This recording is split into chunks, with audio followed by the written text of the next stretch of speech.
Hello everyone, this side Samaria here, the Scientific Entrepreneur guys, presenting to you right now the 7 p.m. series, the part 10, episode 10 of course, and today is Sunday. So these are the stocks guys which we are going to be discussing right now, the best stocks for tomorrow of course. उससे पहले Nifty and bank Nifty का analysis कर लेते हैं guys. तो चलो आपको लेकर चलता हूँ स्क्रीन के ऊपर विदाउट एनी डिले. सो गैस अभी हम निफ्टी का अगर चार्ट देखेंगे तो गैस मैंने आपको पहले भी जब ये इंडेक्स यहीं पे था तभी से बोल रहा हूँ कि भैया एक बार ये नीचे आएगा और इसके बाद जब इसका ये मूव आएगा तब यहाँ पे इसका पोटेंशियल देखना पड़ेगा कि ये क्या कर सकता है. ठीक है. And to be very frankly speaking I will tell you just one thing here guys, Nifty bank Nifty सभी स्ट्रांग है, उसमें से निफ्टी बैंक ज़्यादा स्ट्रांग है निफ्टी से अभी. ठीक है, स्ट्रेंथ वाइज. ऑलराइट. एंड यहाँ पे अगर मई के अंदर ही अगर मैं पहले भी बोल के गया था 15,000 के ऊपर अगर क्लोजिंग आ जाती है ना तो भैया बहुत बड़ा मोमेंटम होने वाला है. अभी बचे हैं 4 दिन बस. ठीक है, मंडे ट्यूसडे वेडनेसडे थर्सडे. अभी 4 दिन में मई के अंदर कंप्लीशन होते होते देखते हैं क्या होता है. एंड आई एम एक्सपेक्टिंग कि 4 दिन के अंदर ये अगर ऑल टाइम हाई बना देता ना तो भैया जून में मेरे हाथ खड़े हैं, क्योंकि उसमें मेरे को पता नहीं फिर क्या करने वाला है ये.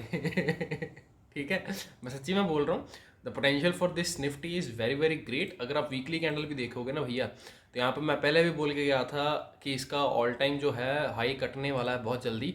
और अगर निफ्टी 16,000 के ऊपर जाएगा ना तो भैया बैंक निफ्टी भी 40,000 ईजिली लगाएगा. फिर याद रखना है मेरी बात, मैं अभी भी बोल रहा हूँ, ठोक के बोल रहा हूँ. यहाँ पे ट्रेंड लाइन वीकली के ऊपर बहुत इजीली ब्रीच हो गई है. यहाँ पे हायर हाई फॉर्मेशन भी हो गया. इसका ऑल टाइम हाई है 15,431. तो 15,175 पे ऑलरेडी है भैया यहाँ पे निफ्टी हमारा. तो अगर यहाँ से भैया कल के ऊपर की चाल लेते हैं तो वी विल बी देखेंगे इसमें क्या होता है. कोई ताज्जुब की बात नहीं होगी कि अगर निफ्टी यहाँ से अगर अपना ऑल टाइम हाई काटा तो हाँ, देखने वाली बात यह है कि अभी ये मई के अंदर काटेगा कि अगले जून में काटेगा. ठीक है, जहाँ तक मेरी साइकोलॉजी काम करती है, किसी भी अच्छी चीज़ की शुरुआत अगले स्टार्टिंग के फर्स्ट मंथ के फर्स्ट वीक में होती है. तो मेरे को पता क्या लगता है कल क्या हो सकता है, एक थोड़ा सा ना वॉलेटाइल हो सकता है मार्केट. कल मार्केट जो है निफ्टी का थोड़ा सा यहाँ पे अगर खुलता है तो गैप अप ओपन हो गया कहीं पे यहाँ पे 15,000 मतलब 300 350 के बीच में ना इसको रेजिस्टेंस का एक जोन पड़ेगा. ठीक है, तो यहाँ पे भी वही चीज़ होगी. यहाँ पे जैसे ये खुला था ना, यहाँ पे मार्केट ऊपर खुला था, कल देखना पड़ेगा मार्केट ओपन होते ही क्या करता है. ठीक है, तो ओपनिंग एक्शन मार्केट का एक बार चेक करना पड़ेगा. और अगर मार्केट हर बार की तरह अगर गैप अप ओपन होता है तो गैप को है जो फिल होने को आ सकता है. ठीक है, उस वक्त वहाँ पे इसका ख्याल करना कि भैया क्या एक्शन कर रहा है. अगर गैप अप ओपनिंग होती है तो वहाँ पे प्रॉफिट बुकिंग आएगी ऑफ कोर्स, क्योंकि जिन लोगों ने इसको निफ्टी को खरीद के रखा होगा. ठीक है, यहाँ पे एक्चुअली इसका डिसाइडिंग फैक्टर चल रहा था उस दिन भी 1 बजे के करीबन. ठीक है, मेरे को था कि चल भाई यहाँ से भी कितना नहीं भागेगा. मैं सच्ची में बोलूँगा झूठ में बोलूँगा, मैं यहाँ पे ना इसका निफ्टी का सॉरी बैंक निफ्टी का कॉल लेके सो गया था. उसके बाद शाम को देख रहा हूँ भैया अच्छा खासा प्रॉफिट हो रहा है. 3:28-29 में मैं उठा, 1 मिनट बचा था, मेरी जितनी भी पोजीशन थी मैंने 50% वहाँ पे क्वांटिटीज एग्जिट कर दी. अभी मंडे को इसका क्या पोजीशन होता है एक बार मैं बता देता हूँ आपको. मंडे को भैया ये अगर गैप अप ओपन होता है ना तो यहाँ पे इसका गैप जो है फिल हो जाएगा मोस्ट प्रोबेबली. ठीक है, ऑलराइट. एंड वही चीज़ जो हमेशा बोलता हूँ, अगर गैप फिल करने अगर कहीं पे यहाँ पे गैप ओपन होती है जहाँ पे नीचे अगर अपने आने की कोशिश करता है, इन द मीन टाइम यहाँ पे देखते रहना कि कहीं पे क्या रिजेक्शंस तो नहीं है आ रहे हैं. अगर इसको नीचे आने में हो रही होगी डिफिकल्टी या मौत बढ़ रही हुई तो भैया इसका गैप भी फिल होने के मेरे को चांसेस नहीं लगते हैं. ठीक है, और यहाँ से अगर इसका मोमेंटम फिर से कंटिन्यू होता है then again it can be sideways हो सकता है थोड़ा सा. बट देखते हैं कल का क्या सीन रहता है. ठीक है, यही चीज़ जो यहाँ पे इसने एग्जैक्टली की थी, इस चीज़ को या इस दिन को ये दोहरा सकता है. आपको याद होगा ये वाला दिन भी जब मैंने बोला था कि निफ्टी में गैप अप ओपनिंग हो सकती है, तो यहाँ पे भी वही चीज़ गैप ओपनिंग हुई, उसके बाद थोड़ा सा नीचे उसके बाद फिर से मतलब साइडवेज होगा. तो ये चीज़ एग्जैक्टली हो सकती है कल के दिन भी, बिकॉज यहाँ पे बायर्स बहुत स्ट्रांग है भैया निफ्टी में. एंड आप लोगों ने वैसे भी रैली देख ही ली है. और यहाँ पे 16,000 मेरे को नहीं लगता, मतलब as per my psychology it should not come in the month of May. 4 दिन बचे, इतने अच्छे से तो नहीं गुजरेंगे. बाकी पता नहीं भैया, अगर इसका कोई श्रद्धा है तो कर भी सकता है. चलो 16,000 अगले महीने के लिए सही. ठीक है, यहाँ पे जो टारगेट है इन the month of June will be expecting that. And by the time bank Nifty 40,000. ठीक है, अच्छा खासा टारगेट आ जाएगा अपना, डोंट वरी. ठीक है, तो guys this is the analysis for Nifty. Buying side पे हूँ, बस सेलिंग नहीं करनी है, मैं बार बार बोल रहा हूँ. नीचे अगर आएगा तो अगर गैप फिल करेगा ना, यहाँ पे गैप अप ओपनिंग होती है, तो जब भी नीचे आएगा यहाँ पे फिर से अगर आपको कोई 5 मिनट के ऊपर ट्रेंड लाइन ऐसे लगा लेना. ठीक है, you're just simply suppose to trade on trend lines. ठीक है, किसी और चीज़ के ऊपर काम नहीं करना, सिंपल से एक ट्रेंड लाइन लगाओ. अगर वो ब्रीच होती है, ठीक है, डाउन ट्रेंड की लाइन, तो वहाँ पे बाई कर सकते हो इसको. That is it, simple. So guys that is it for the Nifty analysis. इसके बाद बैंक निफ्टी की बात करते हैं। तो बैंक निफ्टी में ऑलरेडी अपने लेवल्स ड्रॉ होकर रखे हुए हैं। मैं पहले भी बोला था, जब भी स्टॉक एक बहुत अच्छी रैली हो जाती है उसके बाद स्टॉक कंसोलिडेट करता है, ठीक है। यहाँ से अगर आप चेक करोगे 2 ट्रेंड लाइन्स लग रही हैं ऑलरेडी, ठीक है। एक ये ट्रेंड लाइन है, ठीक है, ऑलराइट, और ऊपर से ये जो ट्रेंड लाइन चल रही थी इसको भी लगा लेते हैं, ठीक है। तो ये ट्रेंड लाइन्स 2 लग रही हैं, ठीक है। और यहाँ पे इसकी अच्छी खासी क्लोजिंग आ गई है इस पूरे की पूरी भसड़ के बीच में, ठीक है। जो पूरी इसकी रेंज थी इसके ऊपर इसने क्लोजिंग कर दिया। और मेरे को कल क्या लगता है इसका, मैंने पहले भी बोला था 35,000 का एरिया बहुत इजीली आ जाएगा, जब भाई यहीं पे था, ठीक है। 32,000 के ऊपर था ना जब यहाँ पे, यहीं से मैंने बोला था कि 35,000 का एरिया बहुत ही आराम से हंस के आएगा in the month of May. और वो वैसे भी लाइक पिछले हफ्ते ही आ गया, मतलब 600 पॉइंट बचे हैं, अभी 400 पॉइंट बचे हैं मोस्टली, है ना। तो मंडे को अगेन ये भी कल गैप ओपनिंग होगी और यहाँ पे इसका जो रेजिस्टेंस होना है तो यहाँ पे जाके इसका एक्शन देखना पड़ेगा। कल बहुत बड़ी गैप अगर ओपनिंग होती है तो भैया फिर हाथ खड़े हैं, फिर कुछ नहीं करना है। अगर बहुत बड़ी गैप ओपनिंग का मतलब है 600 500 के ऊपर अगर पॉइंट में गैप ओपनिंग होती है तो फिर तो भैया प्रॉफिट बुकिंग भयंकर होने वाली है। पहले ही कैंडल में नीचे गिर सकता है, देखना पड़ेगा, ठीक है। एक बार वही है, मैं मोटा मोटा वही बार बार बोल रहा हूँ, एक बार चेक करना पड़ेगा कि सीन हो क्या रहा है, ठीक है। उसके बाद जब प्रॉफिट बुकिंग होगी, जब गैप फिल करेगा अपना, ठीक है, उसके बाद तुमको यहाँ पे देखना पड़ेगा कि उसके बाद क्या फिर से ट्रेंड लाइन ब्रीचिंग की प्रोसेस हो रही है कि नहीं हो रही है, ठीक है। एंड यहाँ पे अगर देखोगे तो इसमें बहुत ही स्ट्रांग मोमेंटम आया है, BTC ट्रेड भाई भयंकर आया है। तो मेरे को लगता है 35,000 के ऊपर ही खुलने वाला है कल तो ये स्टॉक। बाकी मैं पहले भी बोला था HDFC बैंक सबसे पहला उम्मीदवार होगा, ठीक है। So guys bank Nifty again सब बुलिश हैं। बाइंग करनी है, सेलिंग बिल्कुल भी नहीं करनी है, ठीक है। जो लोग टेलीग्राम के ग्रुप में मेरे नहीं है वो एक बार ऐड हो जाए, उनको मैं बता दूंगा कि उनमें कौन कौन से स्टॉक्स हम काम कर सकते हैं। Now let's guys just walk on to the stocks with which we are gonna be working it out. तो गाइस यहाँ पे एक सिंपल सा आपके सामने ट्रेंड लाइन लगाऊंगा वीकली के ऊपर, ठीक है। You will be seeing that कि भैया ये जो स्टॉक है ना ऑलमोस्ट एक बहुत ही दर्दनाक स्टॉक है रिलायंस का, ठीक है।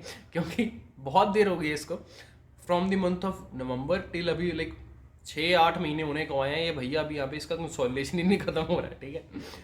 उसके बाद अभी यहाँ पे एक चीज़ देखने वाली कि ये ना इसका ये क्रिटिकल सपोर्ट एरिया है यहाँ पे। तो जब भी इस एरिया में आता है ना 1950 के बीच में, तो यहाँ से इसको बायर्स मिल जाते हैं। That states that stock is bullish and यहाँ से ही नीचे नहीं गिर रहा। अभी यहाँ से इसकी रैली स्टार्ट हुई है गाइस, ठीक है। तो ये मिनिमम यहाँ तक तो जाएगा ही जाएगा अल्टीमेटली हंस के, और ये लेवल है करीबन 2280 या 2100 के करीबन। अभी 2000 रुपये 80 से 100 पॉइंट की रैली अपसाइड की पड़ी हुई है। तो जब ये इस ट्रेंड लाइन के पास आएगा ना तब जाके इसका एक्शन चेक करना पड़ेगा कि क्या यहाँ पे कुछ गंद खिला रहा है, फिर से नीचे गिरेगा कि क्या होगा। क्योंकि अगर आप इसका एक्शन चेक करोगे ना बॉस, तो this action is going to be acting as a seesaw zigzag pattern, जो मैं हमेशा बोलता हूँ, ठीक है। तो यहाँ पे एक सिंपल सी हॉरिजॉन्टल लाइन लगा लेता हूँ, यहाँ पे अगर लगाते हैं तो you will be actually be seeing it out कि भैया ये चीज़ हो रही है। ये स्टॉक ऊपर जाता है नीचे, उसके बाद ऑलमोस्ट यहीं से ऊपर, फिर यहाँ से नीचे, अभी यहाँ से ऊपर जाएगा और जब यहाँ से आएगा फिर यहाँ पे एक बार टाइट रेंज का ये ब्रेकआउट होएगा ना जब, तो ये बहुत भयंकर होने वाला है, ठीक है। फिर एक ही कैंडल में इसका घमासान युद्ध होगा, ठीक है। बट ये चेक करने वाला कि क्या यहाँ से ब्रेकआउट देगा ऊपर की साइड पे क्या, या फिर इसे नीचे एक बार आएगा फिर देगा ब्रेकआउट। अगर ये वाला होता है तो ये और भी बेहतर रहेगा इस वाले से, ठीक है। उसका रीजन मैं बता देता हूँ, क्योंकि अगर रिलायंस नीचे आके फिर से एक बार रैली लेगा ना उस टाइम पे निफ्टी को सबसे पहले भगाने वाला रिलायंस ही होगा, ठीक है। इंडेक्स मैनेजमेंट नाम की एक चीज़ होती है, तुम लोगों को जब वो चीज़ रियलिटी प्रत्यक्ष देखोगे ना तब तुम्हारे रोंगटे खड़े होंगे। एनीवेज रिलायंस में मैंने तुम्हें बोल दिया है अभी 100 पॉइंट की रैली बची है अपसाइड की। जब वो वहाँ पे जाएगा 2100 या 2080 के एरिया में, तब जाके उसका एक बार चेक करना पड़ेगा कि स्टॉक का बिहेवियर क्या है, ठीक है। बाकी गाइस MRF भी तुम लोगों को मैंने बोल के रखा था कहीं यहीं पे ही ऑलमोस्ट, ठीक है। पिछले महीने से मैं बोल रहा हूँ, बार बार बोल रहा हूँ, सभी को बोल रहा हूँ, लेके रखो इसको, नहीं छोड़ने का। जिन लोगों ने लिया होगा भी भैया अच्छा खासा प्रॉफिट आ रहा होगा, बाकी जनता तो मज़े में होगी। ये स्टॉक का भी अच्छा खासा भी प्रॉफिट मेरे को स्क्रीन के ऊपर 85,000 आराम से आ रहा है भैया, कहीं पे जाने की ज़रूरत नहीं है। ये थोड़ा सा टाइम लगा सकता है, अभी कल अगेन एक्शन चेक करना पड़ेगा यहाँ पे, क्योंकि ये जो एक्शन हुआ है ये बहुत ही बुलिश एक्शन है गाइस। और मेरा यकीन मानना कल अगर इसके हाई के ऊपर निकलता है ना अच्छी खासी रैली आ सकती है, प्रोवाइडेड कि अगर बैंक निफ्टी और निफ्टी दोनों पॉजिटिव रहेंगे तो, ठीक है। MRF के ऊपर नज़र बना के रखो, ये फटने वाला है, ठीक है। उसके बाद गाइज हीरो मोटोकॉर्प, इसका भी टाइम स्पेंड हो गया ऑलमोस्ट। मैं एक सिंपल सा अगर आपको चार्ट पैटर्न दिखाऊंगा यहाँ पे, ये हेड एंड शोल्डर बना रहा है इन्वर्स वाला, ठीक है। और इन्वर्स हेड एंड शोल्डर्स काफ़ी बार देखा गया कि पॉजिटिव मोमेंटम में ही देता है। अभी यहाँ पे पता नहीं तुम लोगों को दिख रहा होगा कि नहीं दिख रहा होगा, ये एक शोल्डर, ये हेड, उसके बाद फिर से शोल्डर, बहुत ही बेहतरीन ड्राइंग करता हुआ, शोल्डर, हेड, फिर से शोल्डर, ठीक है। तो हर बार ज़रूरी नहीं होता कि जो हेड है वो ज़्यादा बड़ा बने। हेड एंड शोल्डर एक्चुअली ऐसा होता है, ठीक है। ऑलमोस्ट ये दो शोल्डर जो होते हैं ये छोटे होते हैं और जो नीचे का डीप होता है हेड का ये ज़्यादा होता है, और ये नेकलाइन होती है, ठीक है। और हम इसमें एक्सपेक्ट करते हैं इस पैटर्न में जितनी इसकी नेकलाइन है इतना ही अपसाइड का टारगेट हम अचीव करेंगे अगर ये नेकलाइन के ऊपर इसकी क्लोजिंग आएगी, इसके ऊपर क्लोजिंग आएगी, ठीक है। तो यहाँ पे स्टॉक अभी इन दी प्रोसेस ऑफ फॉर्मेशन में है भैया। और ये याद रखना, जब इसकी नेकलाइन है ना ये वाली 3000 के ऊपर जब कटेगा ना तो सीधा 3250 तक जाएगा ये रैली करता हुआ, और ये रुकने वाला नहीं है। इसको भी लेना है तो ले लो, क्योंकि जून महीने में इसमें अच्छी खासी वर्षा होने वाली है पैसों की। Amara Raja battery still I am bullish, इसको भी छोड़ना नहीं है स्टॉक को भैया। ये बाय स्टॉक है, बाय स्टॉक है, बार बार बोल रहा हूँ।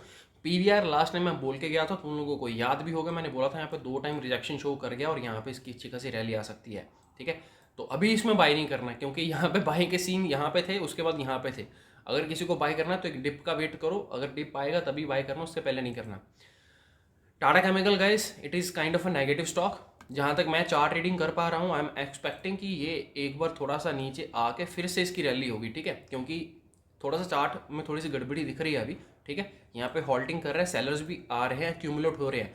कल ये अगर अपना ये डे का लो काटता है ना 700, इसका डे का लो है 705। So if Tata chemical goes below 705, right, you can easily expect 700, right. 5-6 point की रैली इसमें इजीली एक्सपेक्ट कर सकते हो इंट्राडे में। और अगर ये कल स्टॉक गलती से 675 या 680 रुपए के लेवल्स में अगर आपको कहीं पर मिलता है 1-2 दिन के अंदर, इसको भर भर के ले लेना। मैं बार बोल रहा हूँ ये लेवल्स बाद में नहीं आने वाले। टाटा का हर एक स्टॉक हर एक डिप पे बाय करने वाला है for the long time. Take it as an advice, छोड़ना मत इसको, ठीक है। यहाँ पे जब आएगा इसको भयंकर बाय कर लेना, यहीं से इसकी रैली स्टार्ट होगी, ठीक है। That is it for Tata chemical. उसके बाद गाइस कोटक बैंक, तो ये अभी एक बहुत क्रिटिकल एरिया के ऊपर है। इसको कोटक बैंक को ले लो, यहाँ पे 1700 रुपये का स्टॉप लॉस लगेगा। ओके गाइस, तो Kotak bank is available at a very very critical point. Last time हमने जब बात की थी तो एचडीएफसी बैंक की बात की थी मैंने, और उसमें बोला भी था कि अगर बैंक निफ्टी ऊपर भागेगा तो सबसे पहला उसका उम्मीदवार एचडीएफसी बैंक होगा, ठीक है। एचडीएफसी बैंक में अगर आप चेक करोगे द रैली है स्टार्टेड, एंड ये मैंने यहीं पे बोला था बॉस 1400 रुपये के एरिया में, और यहाँ पे आप देखोगे 1 2 3 4 दिन में भैया 1500 तक ईजिली आया। और मैंने बोल के ज़्यादा ठोक के कि 1500 इसका हंस के आएगा टारगेट, कोई दिक्कत नहीं होने वाली है। और वो मई का महीने में आ गया। आई वाज एक्सपेक्टिंग कि 1-2 हफ्ते लगाएगा भी, बट चलो कोई दिक्कत की बात नहीं है, ठीक है। तो यहाँ पे इसकी अभी अपसाइड ही बची हुई है इसकी, और कुछ नहीं बचा हुआ अभी। यहाँ से इसका जो नीचे का काम होना था हो गया हुआ है, ये ऊपर ही जाने वाला है अभी। इसका minimum target guys, if I tell you, minimum target जिन लोगों ने होल्डिंग में रखा हुआ इसको लेके रखना, होल्ड करके करीबन 1600-1700 इसका टारगेट लगा के चलो मिनिमम, ठीक है। 1700 से पहले इसमें एग्जिट मत करना जिन लोगों ने सीएनसी में लेके रखा हुआ, और जिन लोगों ने इसको मार्जिन में या कैसे कुछ लेके रखा हुआ वो अपना प्रॉफिट अपने हिसाब से जैसे भी है लेके रख सकते हैं, ठीक है। और इसका ऑलमोस्ट ये एरिया जब कटेगा ना ऑलमोस्ट 1500 के ऊपर, जब इस पर इसकी एक बार क्लोजिंग आ जाएगी, भयंकर रैली आने वाली है भैया इसमें, मैं चेतावनी दे रहा हूँ। उसके बाद ये कोटक बैंक है नेक्स्ट, इसमें भी रैली भी स्टार्ट हुई है। और भैया यहाँ पे मैं देख पा रहा हूँ बहुत ही सटीक ट्रेंड लाइन लगी हुई है, ठीक है। इसको भूल के भी नज़रअंदाज मत कर देना बेटे, नहीं तो कोटक बैंक तुम्हें नज़रअंदाज कर देगा। ये अभी कटने वाला है, और ये जब कटेगा तो भयंकर कटेगा यहाँ से। और मैंने एक्चुअली अपने टेलीग्राम चैनल में बताया भी था, if you want me to show you, you can just see it out. Kotak bank available at a very great prices, don't miss. 10:22 पे मैंने बोला था, ठीक है। और यहाँ पे उस टाइम पे कोटक बैंक की प्राइस चल रही थी, यहाँ पे था, इस रेंज में था 10 बजे के करीबन, ठीक है। यहाँ पे इस रेंज में था, और मैंने बोला था इसको मिस मत करना। और यहीं से अगर देखोगे तो मतलब 1740 के प्राइस से लेकर 1760 तक 20 रुपये की रैली इंट्राडे में देगा ये स्टॉक, ठीक है। और ये अभी और ऊपर भागेगा, देखते रहना तुम गाइस। अगला स्टॉक है हमारा SW सोलार। तो इस स्टॉक में अगर किसी को ट्रेडिंग करनी है तो कर सकते हो, बहुत ही अमेजिंग लेवल पे अवेलेबल है। इसमें आराम से भर भर के बाइंग कर लो, मार्जिन में कर लो, सीएनसी में कर लो। You can easily see the 300 levels in some 1 to 2 weeks, okay, don't worry about it. इसको होल्डिंग में लेके रखना, इसको निकालना मत, बहुत ही क्रिटिकल लेवल पे अवेलेबल है। ITI गाइस, क्या बोलूँ इस स्टॉक के बारे में, इसको छोड़ना मत। इसका अगर लॉन्ग टर्म इन्वेस्टमेंट करने का मन है तो यहाँ पे करीबन 100 रुपये का स्टॉप लॉस लगाओ और इसको ऊपर चलने दो, ठीक है, क्योंकि ये अभी स्टॉक में भागने वाला है। अगर वीकली टाइम फ्रेम एनालिसिस करके बताऊँगा तो भैया बहुत भयंकर चार्ट इसका बन रहा है, और मैं बता नहीं सकता कैसे भागेगा। एक कैंडल बनाएगा और सब कुछ फाड़ देगा ही। और यहाँ पे इसका होल्डिंग प्रोसेस कम हो गया, मैं मिनिमम इसका टारगेट लगा के चल रहा हूँ 200 का, ठीक है। आ जाएगा, डोंट वरी, टाइम लगेगा थोड़ा 4-5 महीने का, बट ईजिली आ जाएगा 200 रुपये का टारगेट, छोड़ना मत इसको। So guys that is all for this video. I hope you got to learn a lot many things. बहुत सारे स्टॉक्स मैंने बता दिए आज के दिन, बट इसका मतलब ये नहीं कि हर एक स्टॉक में काम करना है, ठीक है। मेरा काम है आपके सामने दाल परोस के रखना, छोले भटूरे रखना, राजमा चावल रखना। आप एक एक चीज़ ट्राई करो, थोड़ी थोड़ी करो, या फिर एक को अच्छे से खा लो, ठीक है। आपकी मर्जी है, मेरा काम है बस आपके सामने बुफे लगाना, ठीक है। आप लोगों को जो चीज़ अच्छी लगती है कर लेना। जो लोग इसमें मज़े ले रहे हो मेरी वीडियो में, जिनको अच्छा लग रहा हो, चैनल को लाइक कर दो, सब्सक्राइब कर दो। इससे हमारी आपको ब्लेसिंग्स मिलेंगी। बाबा सामरिया आपको रात को सपने में आके बहुत अच्छे अच्छे स्टॉक्स बताएंगे। So guys that is it in this video. I hope you like the video. If you like it please like, share and subscribe and share the channel videos to everyone. चाचा मामा ताया फूफा पूरे मोहल्ले में फैला दो वीडियोस, ठीक है। सभी को बता दो अगर किसी को सीखना है तो स्टॉक मार्केट, ठीक है, with some direct stop losses and with some direct targets which I am gonna give you. किसी को काम करना है आराम से कर सकते हो, ठीक है, कोई बेशक दिक्कत की बात नहीं है, बट उससे पहले डिस्क्लेमर पढ़ लेना, ठीक है। That is all. Thank you so much, have a good day, bye bye.